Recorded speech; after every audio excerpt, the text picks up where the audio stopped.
동양에서 최고의 경전으로 대접받는 것이 있는데요. 그것은 바로 주역이라는 경전입니다.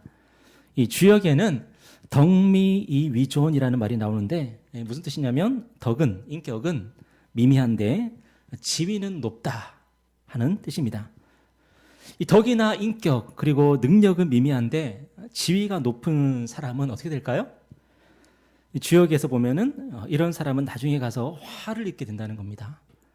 그래서 인격이나 능력이 안 되면 내가 인격이나 능력이 안 되면 높은 자리를 사양하는 것이 바로 지혜라는 거죠. 그런데 사람들은 반대로 합니다. 내가 인격이 안 되고 능력이 안 되고 덕이 안 되는데 자꾸만 높은 자리에 오르려고 합니다. 높은 자리에 오르는 게 미덕이라고 생각을 하는 거죠. 그래서 결국 어떻게 됩니까? 자기도 어려움에 빠지고 다른 사람들도 어려움에 빠뜨린다는 거죠.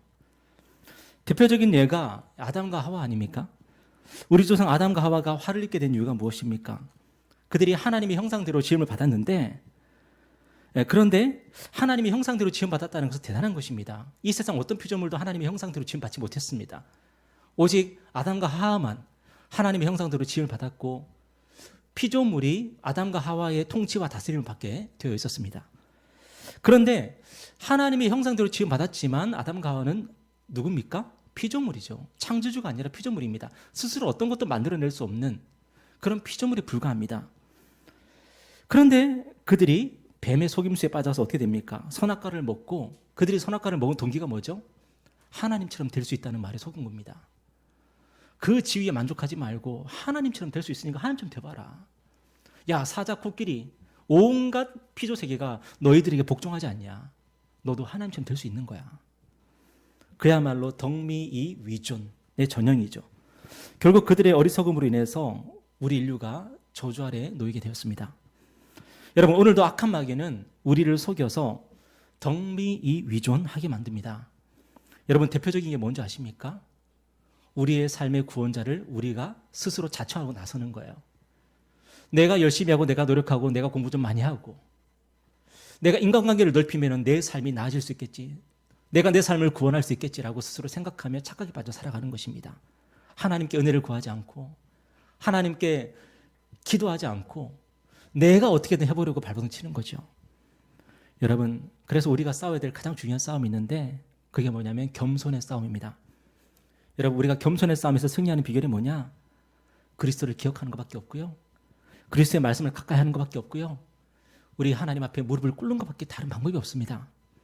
시편 119편 11절에 보면은 내가 주께 범죄하지 아니하려 하여 주의 말씀을 내 마음에 두었나이다. 하나님은 어떤 분이십니까? 하나님은 겸손한 자를 높이시고 교만한 자를 낮추시는 분입니다. 하나님은 겸손한 자에게 은혜를 주시고 교만한 자를 대적하시는 분입니다. 여러분, 내가 구원자가 아니기 때문에 우리가 뭘 해야 되죠? 그리스도를 기억하고 그리스도를 바라봐야 되죠. 내가 구원자가 아니니까. 여러분, 내가 어떻게 살아야 될지 모르니까 나는 지혜가 부족하니까 어떻게 해야 되죠? 말씀을 봐야 되죠. 큐티해야 되죠. 그리고 주일 예배 때 오늘 같은 이 시간에 설교 말씀에 귀를 기울여야 되죠. 그리고 내가 능력이 없으니까 우리가 어떻게 해야 되죠? 내가 아무런 능력이 없으니까 우리가 기도해야 되죠. 여러분, 그리스도를 기억하고 그분의 말씀을 가까이 하고 그분 앞에 무릎을 꿇고 기도하고 그래서 겸손의 싸움에서 정말 승리하는 그런 저와 여러분 되었으면 좋겠습니다. 그러면 하나님이 어떻게 하신다고요? 하나님이 우리를 높이시고 그리고 우리에게 은혜를 주신다. 그렇게 약속하고 있는 것입니다. 여러분, 저와 여러분의 실패는 거의 대부분 무슨 실패냐? 우리가 구원자가 되려고 하기 때문에 실패하는 것입니다. 여러분, 그리스도가 우리의 구원자이심을 고백하고 그분만을 경배하고 그분만을 따르며 살아가는 저와 여러분 되었으면 좋겠습니다. 지금도 많은 사람들이요 덕미이위존하려고 합니다. 그런데 우리 주님은 어떤 분이십니까? 오히려 자기를 낮추시고 낮은 자리로 내려오신 하나님의 아들이십니다. 오늘 17절에 보니까 예수께서 그들과 함께 내려오사 평지에 서시니, 여러분 12절부터 보면은 우리 주님이요 기도하기 위해서 산으로 올라가셨습니다. 그리고 그 산에서 밤을 새우시면서 기도하십니다. 여러분, 누가복음은 누가 지었죠? 누가 지었죠, 그죠? 누가복음에 저자는 누가인데 이 누가가 사도행전도 같이 기록하지 않았습니까? 근데 누가복음과 사도행전을 보면 공통적으로 뭐가 많이 나옵니까? 기도가 많이 나와요. 여러분, 우리 주님은 산에서 밤을 새우시면서 기도하셨어요. 하나님의 아들도 이 땅에 우리와 같은 육신을 입고 이 땅에 오셔서 뭘 하셔야 됐냐면은 기도하시는 거예요. 우리 예수님도 기도하셨는데 우리가 기도하지 않는다면 얼마나 교만한 겁니까? 그죠? 그래서 제자들 중에 12명을 따로 세워서 사도라고 부르십니다. 여러분, 그 다음에 주님이 어떻게 하셨습니까? 사도들만 내려보내시고 계속 산 위에 계셨습니까? 산 위에서 산 아래를 내려보시면서 사도들에게 막 전화해가지고 이렇게 해라 저렇게 해라 명령하고 지휘만 하고 하셨습니까? 아닙니다. 우리 주님이 제자들과 함께 산에서 내려오셨습니다. 오늘 본문의 표현대로라면 평지에 서셨습니다. 여러분, 평지에 서셨다는 게 무슨 뜻입니까? 스스로 내려오셨다, 자기를 낮추셨다는 뜻이거든요. 마태복음 1장에 보면은 우리가 잘 아는 말씀 나옵니다. 보라, 처녀가 잉타하여 아들을 낳을 것이요 그의 이름은 임마누엘이라 하리라 하셨으니 이를 번역한즉 하나님이 우리와 함께 계시다 함이라. 우리 주님이 누구십니까? 임마누엘의 하나님이라는 거예요. 임마누엘, 임마누, 우리와 함께 계시다. 엘, 하나님. 임마누엘, 하나님이 우리와 함께 계시다. 여러분, 그런데 놀라운 것이 뭐냐면 주님이 우리와 함께 하시기 위해서 어떻게 하셨다고요? 우리에게 산으로 올라오라고 하지 않으셨다는 거예요. 올라오라고 하신 게 아니라 주님이 우리의 형상을 입고 이 땅에 내려오셨다는 거예요. 우리가 가진 믿음은 우리가 노력하면 주님이 계신 곳까지 올라갈 수 있다는 게 아닙니다. 우리의 믿음은 뭐냐면 주님이 우리가 있는 곳으로 내려오셨다는 게 바로 우리의 고백하는 믿음이에요. 고린도전서 3장에 보면은 그래서 뭐라고 말씀하고 있냐면 한번 다 같이 읽어볼까요? 시작. 너희는 너희가 하나님의 성전인 것과 하나님의 성령이 너희 안에 계시는 것을 알지 못하느냐. 여러분, 사도 바울이 고린도 성도들을 향해서 뭘 알아야 된다고 말하고 있어요? 너희가 하나님의 성전인 것을 알아야 된다는 거죠. 하나님의 성령이 너희 안에 계신다는 것을 알아야 된다는 거예요. 여러분, 그런데 왜 모를까요? 내가 하나님의 성전인 것을 왜 모를까요? 성령이 우리 안에 계신다는 것을 왜 모를까요? 이것은 믿을 수 없는 사실이니까요. 믿을 수 없는 일이니까요. 여러분, 우리가 세상에 나가면은 대접받는 사람들입니까?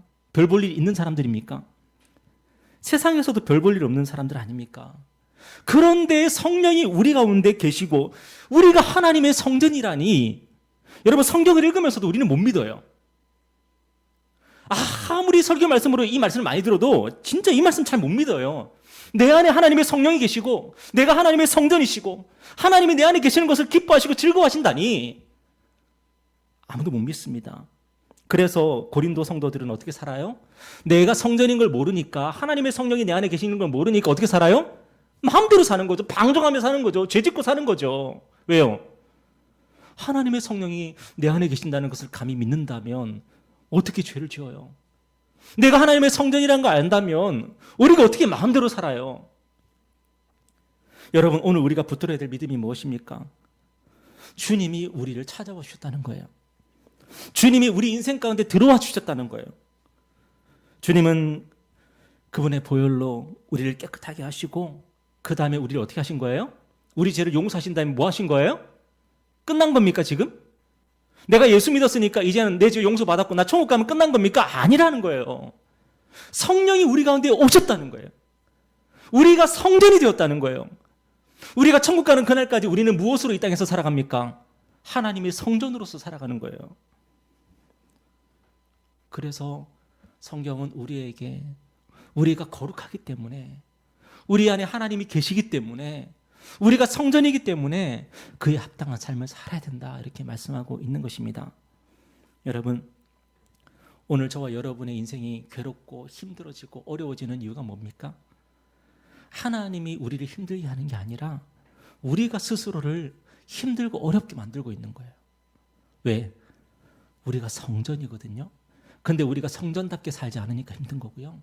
우리 안에 하나님의 성령이 계시거든요. 근데 그 성령께 우리가 기도하지도 아니하고 그분과 교제하지도 않으니까 우리 인생이 스스로 힘들어지는 거예요.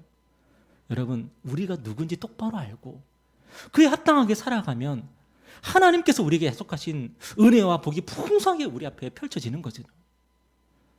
여러분 오늘 본문을 보면 사람들이 주님께 나아갈 때에 장벽이 있었습니까? 없었습니까? 문턱이 있었습니까? 없었습니까? 전혀 없었습니다.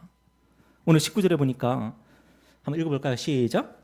온 무리가 예수를 만지려고 힘쓰니 이는 능력이 예수께로부터 나와서 모든 사람을 낫게 함이로라. 여러분 수많은 사람들이 구름대처럼 주님께 다가갔습니다. 그리고 주님을 막 만지는 거예요. 여러분 놀라운 일이 벌어집니다. 주님을 만지는 사람들이요 병이 낫는 거예요. 귀신에게 고통받던 사람들이 귀신이 막 떠나가는 거예요. 여러분 평소에 이런 사람들은 세상에서 어떤 대접을 받았을까요? 사람들이 그를 가까이 하지 않으려고 했겠죠. 꺼려 했겠죠. 거리를 뒀겠죠. 교제하지 않으려고 했겠죠. 만약에 그 사람이 나를 만지려고 해. 그럼 어떻게 할까요? 손 치우라고 하면서 막 깜짝 놀라면서 막 손 치우라고 막 그러지 않았겠어요?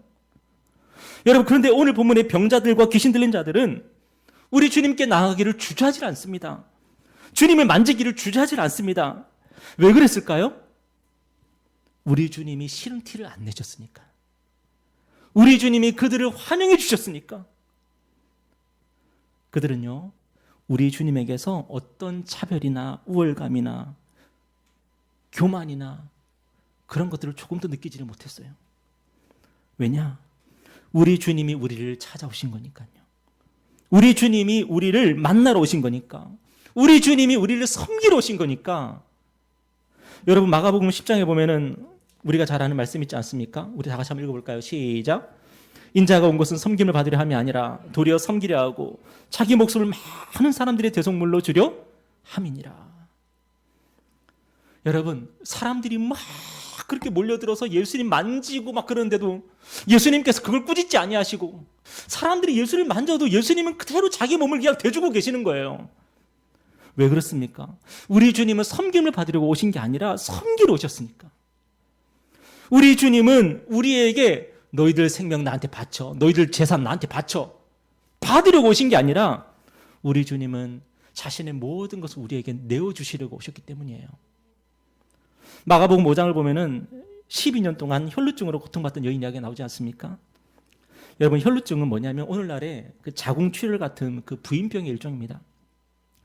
구약의 율법을 보면은 이런 병에 걸린 여인들은요 부정하기 때문에 병이 나을 때까지 사람들로부터 격리가 되고 배제가 되고 차별을 받았습니다. 여인은 병을 고치기 위해서 전 재산을 다 털어가지고 온갖 의원들을 다 만나봤는데 병이 고쳐지지가 않는 거예요. 어느 날 여인이 예수님에 대한 소문을 듣습니다. 예수님은 어떤 병도 다 고칠 수 있다는 그런 소문이었습니다. 여러분 이 소문을 뭐라 그러냐? 복음이라 그러는 거예요. 복음. 여인은 소문을 듣고 한 가지 믿음이 생깁니다. 예수님에게 내가 손만 대면 나을 수 있겠구나. 여인이요 율법을 어기고 사람들이 있는 곳으로 나아갑니다. 여러분 율법을 따랐으면 이 사람은 사람들로부터 떨어져야 되잖아요. 근데 예수님에 대한 소문을 듣고 그 복음을 듣고 믿음이 생기니까 율법이 아니라 예수밖에 안 보이는 거죠.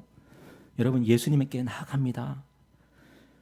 그래도 최선을 다해서 사람들하고 접촉하지 않으려고 했지만 그 사람들 사이에서 그렇게 막 애워싸워 있는 그 예수님에게 어떻게 다른 사람들하고 접촉 안 할 수가 있겠습니까? 어쩌면은 많은 사람들 접촉하면서 그들을 부정하게 만들면서 그렇게 예수님께 나아갔을 거예요. 여인은 최선을 다해서 사람들에게 들키지 않도록 하면서 조심조심 예수님 곁으로 다가갔습니다. 그리고 예수님의 옷에 손을 댑니다. 여인은 그 순간 자기 몸이 깨끗하게 나아지는 것을 경험하게 됩니다. 여인은 속으로 감격하면서 감사하면서 집으로 돌아가려고 하는데 그때 주님이 큰 소리로 말씀하십니다. 누가 내 옷에 손을 대었느냐? 누가 내 옷에 손을 대었느냐?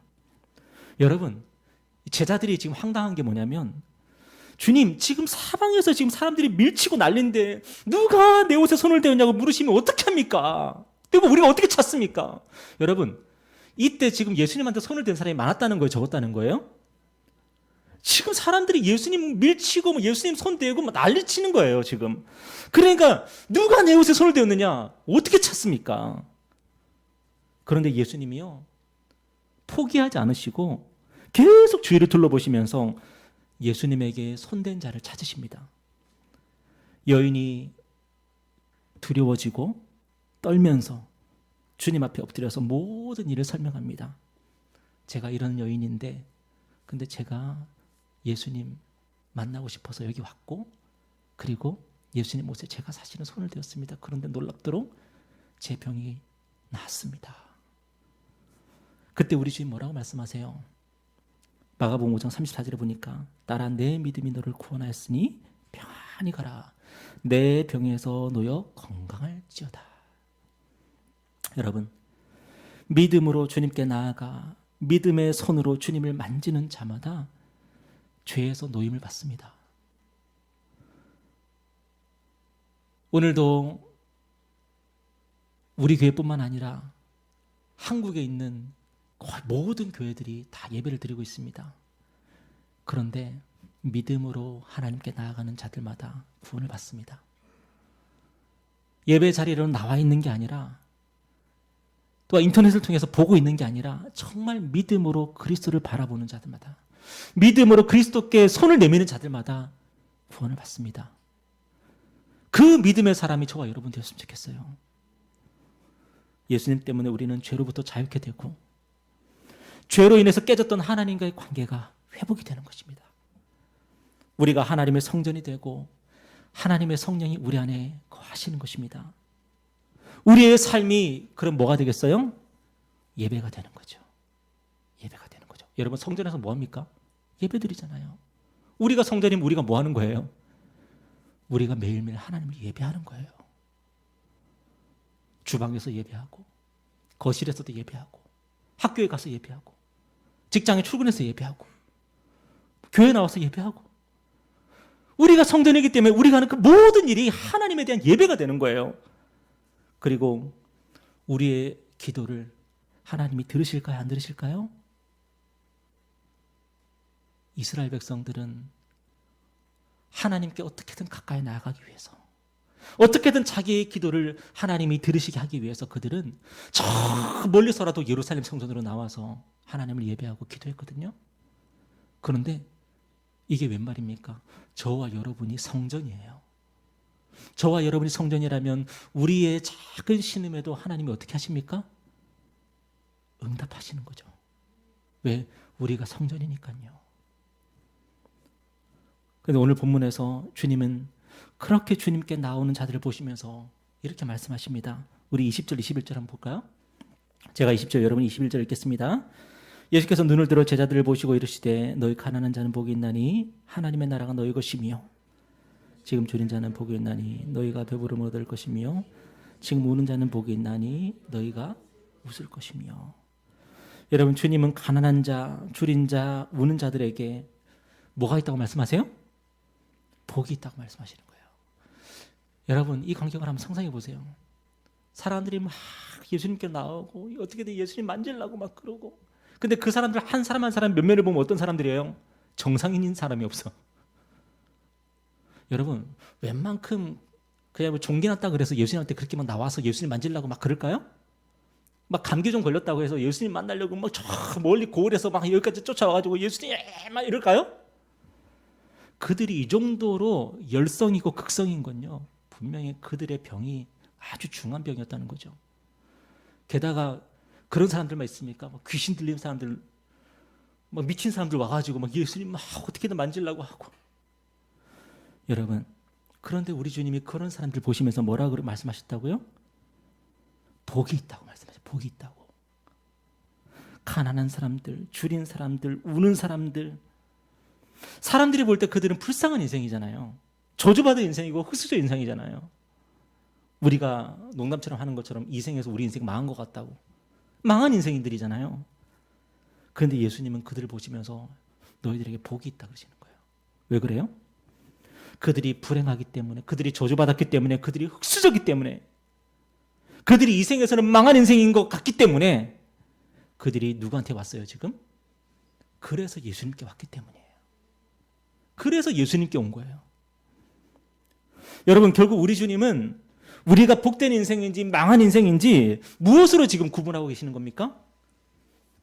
예수님께 나왔는지 나오지 않았는지 그걸로 지금 구분하고 계시는 거예요. 다시 말해서 예수 믿는지 안 믿는지 그걸로 지금 복이 있다 말씀하시는 거예요. 여러분, 오늘 저와 여러분 예수 믿습니까? 오늘 저와 여러분 예수 믿습니까? 그러면 여러분, 저와 여러분은 복된 인생 살고 있는 거예요. 예수 안 믿습니까? 그러면 망한 거예요. 기준이 분명합니다. 여러분, 광야에서 이스라엘 백성들이 불뱀에 물렸잖아요. 불뱀에 물렸을 때에 다 죽어가고 있을 때에 모세가 구리를 가지고 놋으로 뱀을 만들어가지고 장대에 매달아서 그걸 올렸어요. 그 구리뱀을 보는 자마다, 그 놋뱀을 보는 자마다 살았고, 보지 않는 사람은 죽었거든요. 분명합니다. 그냥 애매한 게 없어요. 믿음으로 모세가 보라 그러니까 하나님이 그렇다고 하니까 믿음으로 쓸데없는 짓이잖아요. 내가 지금 죽어가고 있는데 그 뱀 쳐다본다고 내가 어떻게 살아요? 근데 하나님의 말씀이니까 그 말씀을 믿고 뱀을 쳐다보는 사람마다 살았고 그 말씀을 업신여기는 사람 다 죽었잖아요. 우리 예수님 뭐라 그래요? 나한테 온 사람은 복 받은 거고 나한테 안 온 사람은 망한 거라고요. 여러분, 우리에게 인생은 딱 한 번밖에 없습니다. 여러분, 윤회서를 혹시 믿으십니까? 저와 여러분에게 인생은 딱 한 번밖에 없습니다. 근데 단 한 번의 인생을 살면서 예수님을 믿었다? 그보다 더 큰 복이 어디 있습니까? 내가 이번 인생을 살아가면서 망한 게 아니라 이번 인생을 살아가면서 세상 사람들은 망했다고 하는데 나는 예수 믿었어. 이거보다 더 큰 복이 어디 있냐고요. 저는 예수님을 신실하게 잘 믿는 분들을 몇 분 알고 있는데요. 그분들의 공통점이 있어요. 뭐냐면 세상적으로 부유한 사람이 아무도 없어요. 거의 모두 세상적으로는 다 가난한 사람들이에요. 그리고 뭔가 결격 사유가 있고 문제가 있는 사람들이에요. 근데 그분들의 특징이 있습니다. 그게 뭐냐면 세상에서 잘 나가고 부유한 사람들 앞에서 이상하게 당당한 거예요, 사람이. 당당하고 담대한 거예요. 위축되거나 움츠리는 게 없어. 가끔 이제 그분들을 만날 기회가 있어요. 그 만날 때 보면 약간 번화가 같은 데도 만날 거 아니에요? 근데 여러분 그거 아세요? 그 번화가랑 안 어울리는 한 사람이 있는 거예요. 그 번화가하고 안 어울리는 그 추레한 한 사람이 있는 거예요. 우리는 그런 몰골로 번화가 잘 안 가잖아요. 그렇죠? 쪽팔린다고. 근데 그런 분들은 그게 하나도 신경이 안 쓰이나 봐요. 나도 느끼겠어. 나 같은 사람도 그 보면서 좀 사람들이 좀 쳐다볼 것 같은데 라고 느낌이 와요. 그런데 그분들은 하나도 신경 안 써요. 저는 그분들을 보면서 어떤 우월감도 느끼지 못하고요. 또한 어떤 열등감도 느끼지는 못합니다.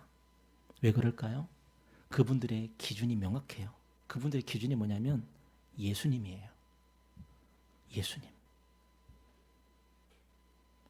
예수 잘 믿으면 잘 사는 거고 예수 잘 안 믿으면 잘못 사는 거죠. 예수 따르고 있으면 잘 살아가고 있는 거고 예수님이 따라오라 그러는데 안 따라오고 기기고 있으면 잘못 살아가는 거죠. 기준이 명확한 겁니다. 기준이. 여러분, 하나님이 저와 여러분을 부르실 때 바로 그런 인생으로 부르셨어요. 하나님이 우리를 어떤 인생 만들어주려고 한 것 같아요. 여러분 생각해 보세요. 여러분 예수 믿었다는 것은 하나님이 여러분 불렀다는 거잖아요. 예수님을 통해서 여러분 죄를 용서하셨고 여러분을 성전 삼으셨고 하나님의 성령으로 여러분 함께 하신다는 거잖아요. 그러면 저와 여러분 도대체 어떤 인생으로 부르신 것 같아요?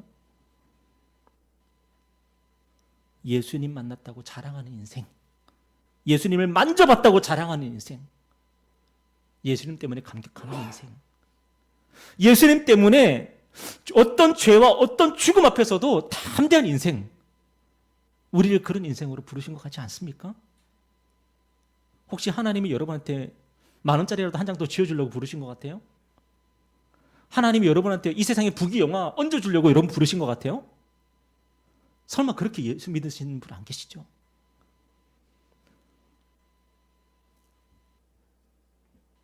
여러분, 저와 여러분의 기준이, 저와 여러분 인생 기준이 예수가 되면요, 부자들 앞에서도 위축이 안 됩니다. 그리고 가난한 사람들 앞에서도 잘난 척할 일도 없습니다. 예수가 기준이 되면. 근데 왜 부자들 앞에서 쪽팔려하고 가난한 사람들 앞에서 왜 이렇게 떵떵거리고 있습니까? 예수가 기준이 아니니까 그런 거예요. 예수님을 만나서 내 죄 용서 받았다면서요. 예수님을 만나서 당신은 성전이 되었습니까? 예. 하나님의 성령이 당신 안에 거하십니까? 예. 그런데 왜 부자들 앞에서 그렇게 움츠리고 있어요? 왜 가난한 사람들 앞에서는 왜 이렇게 어깨에 막 힘주고 있어요?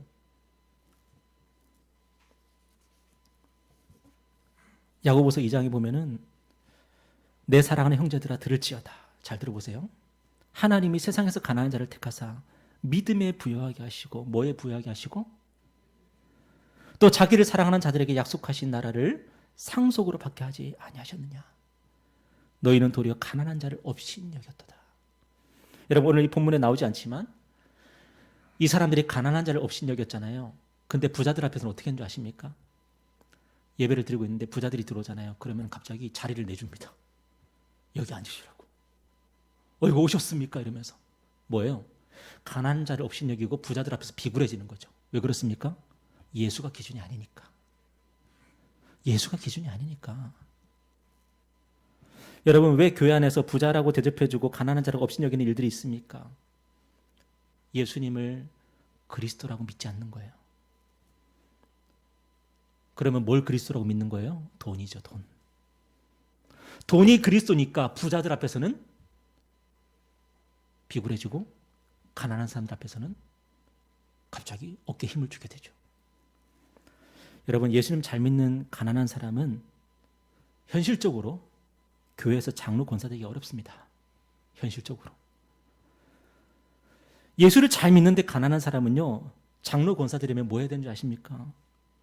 많은 교회들에서요. 교회 화장실 청소해야 됩니다. 화장실 변기를 닦아야지 그 사람은 장로 권사 될 수 있어요. 온갖 굳은 일을 해야만이 그 사람은 장로 권사 될 수 있어요. 왜요? 헌금 많이 안 하거든요. 그런데 돈이 많으면 헌금 많이 하면 장로 권사 되기 엄청 쉽습니다. 교회에서 굳은 일 별로 안 해도요. 장로 권사 빨리 시켜줍니다. 고속 승진합니다. 왜 이런 일이 벌어지는 겁니까? 예수가 기준이 아니고. 그죠? 믿음에 부요한가? 이것이 기준이 아니고 하나님의 나라를 상속받았느냐? 이게 기준이 아니니까. 그런데 우리 주님이 우리를 찾아오신 이유가 무엇입니까? 우리를 왜 찾아오셨어요? 세상에서 가난한 우리를 택하셔서 믿음에 부요하게 하시려고. 세상에서 아무것도 없는 우리를 택하셔서 우리를 하나님의 나라 주시려고 그렇게 하셨다는 거예요.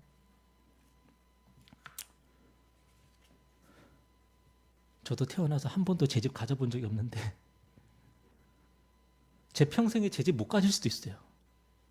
근데 하나님이 한 가지 확실하게 주신 게 있는데 하나님의 나라를 저에게 주셨어요. 제가 대학 때 만난 분인데 평생 잊을 수 없는 분이 있습니다.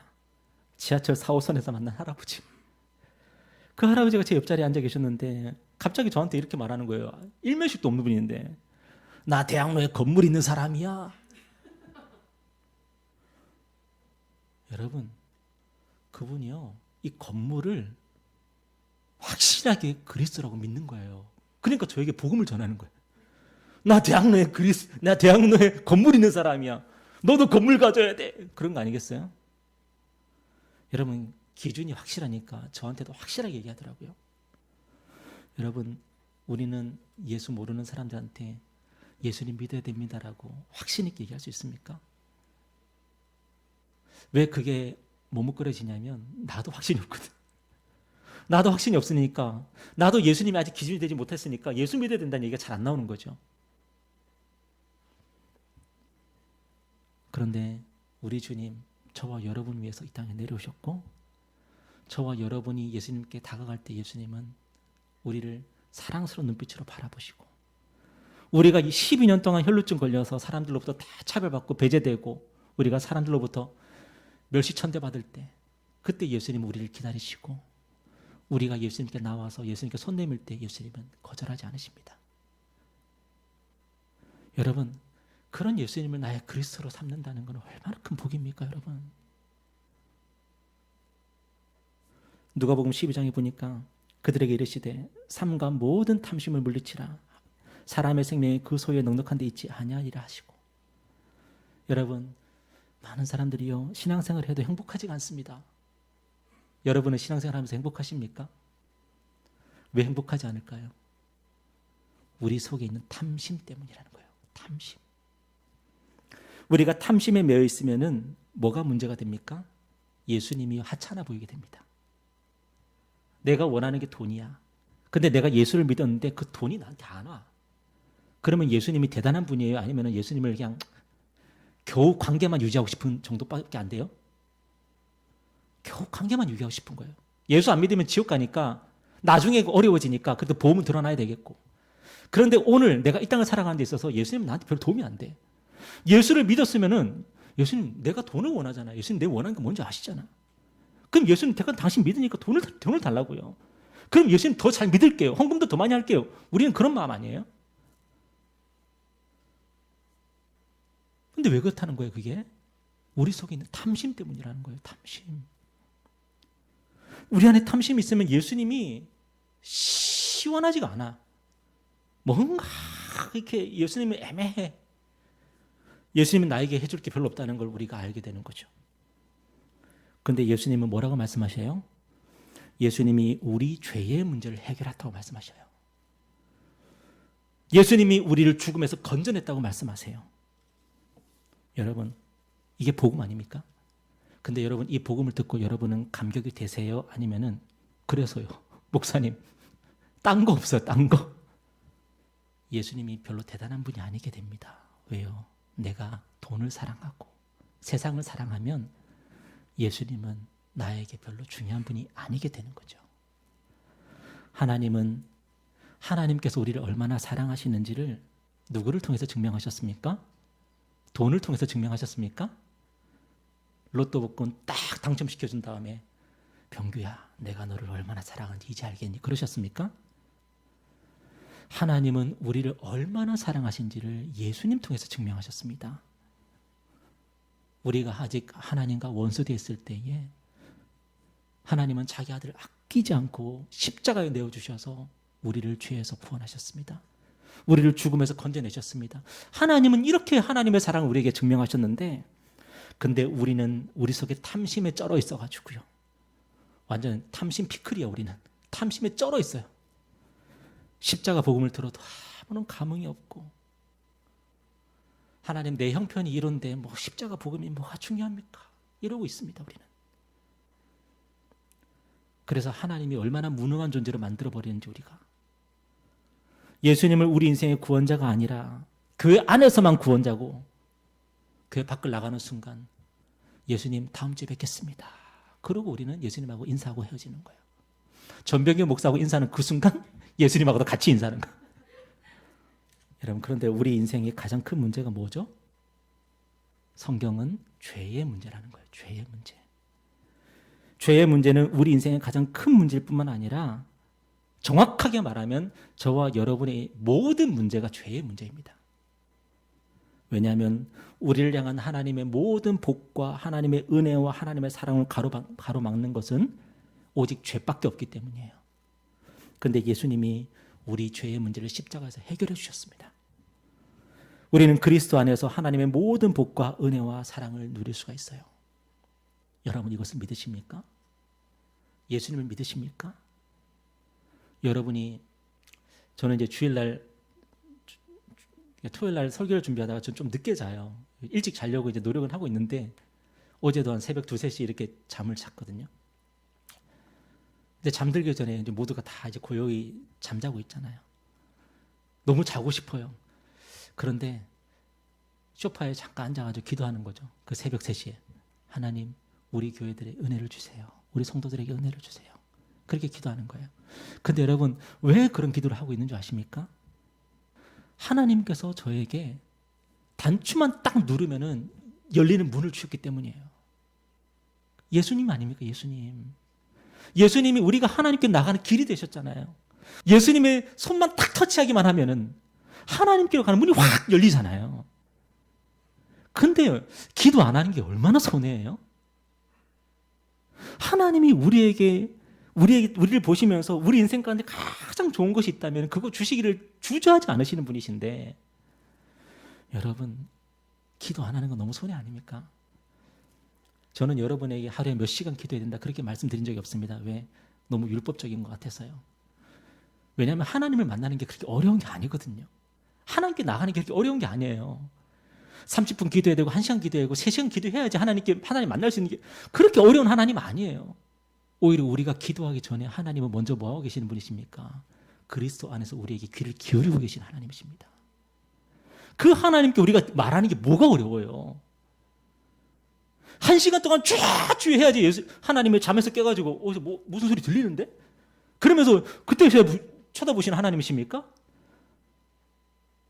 우리가 작은 신음을 해도 하나님이 들으시는 하나님이세요. 그 정도로 하나님과 우리가 가까운 거라고요. 누구 때문에? 예수님 때문에. 저와 여러분의 인생, 우리 스스로가 망치는 거예요. 우리 스스로가. 하나님이 그렇게 하시는 게 아니라.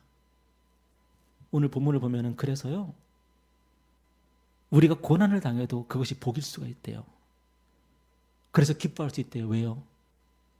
우리가 예수님 때문에 고난 당하면요, 그게 복이라는 거예요. 기준이 뭐예요? 예수님.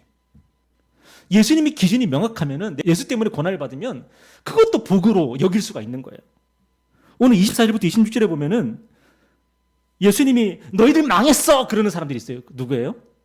부자들, 배부른 자들, 사람들로부터 칭찬 듣는 사람들, 지금 막 껄껄껄 웃으면서 좋다고 막 쇼핑하고 다니는 사람들. 근데 예수님이 그들 보면서 너희들 망했어! 그러는 거예요.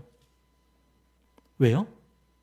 예수님이 딱 기준이 되면은 그들 인생 망한 거예요. 여러분, 왜 우리가 강남에 그 백화점에서 쇼핑하고 다니는 사람들 보면서 왜 그렇게 부러운 마음이 들까? 기준을 한번 바꿔보세요. 기준을.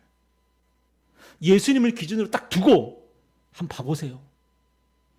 불쌍해지는 거죠. 아까 우리 이말라야 선교사님 불쌍합니까? 제가 카톡으로 답장 드릴 때 너무 고생하셔서 어떡합니까?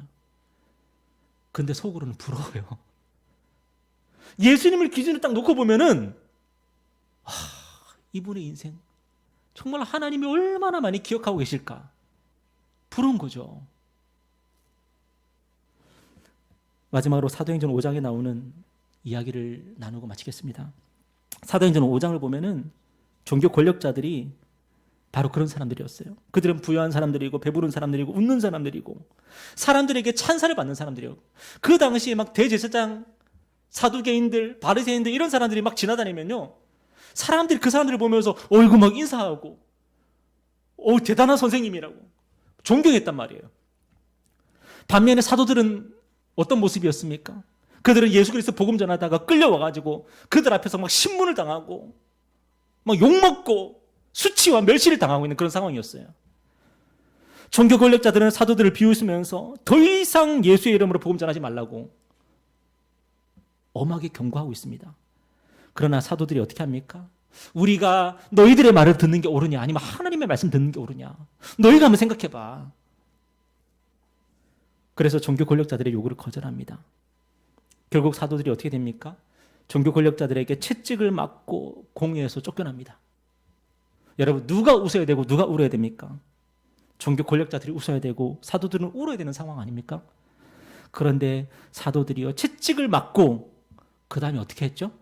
사도행전 5장 41절에 보니까 사도들은 그 이름을 위하여 능욕받는 일에 합당한 자로 여기심을 기뻐하면서 공의 앞을 떠나니라.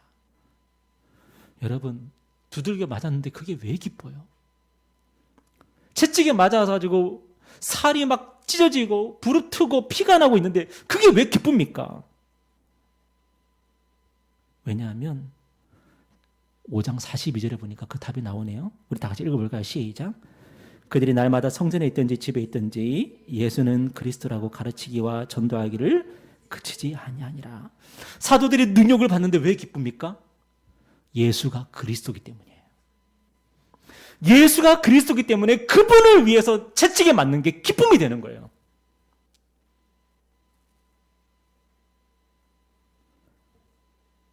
여러분, 예수가 그리스도면 예수를 위해서 받는 모욕까지도 그것이 내 삶의 기쁨이 될 수가 있다는 것입니다. 예수가 그리스도가 되면은 내가 예수를 믿으면서 내 평생 가난하게 살아도 그것이 수치스럽지 않을 수가 있다는 겁니다. 왜요? 내가 예수를 그리스도로 믿고 살아가니까. 오늘 저와 여러분의 가난이 부끄럽습니까? 저와 여러분의 질병이 부끄럽습니까?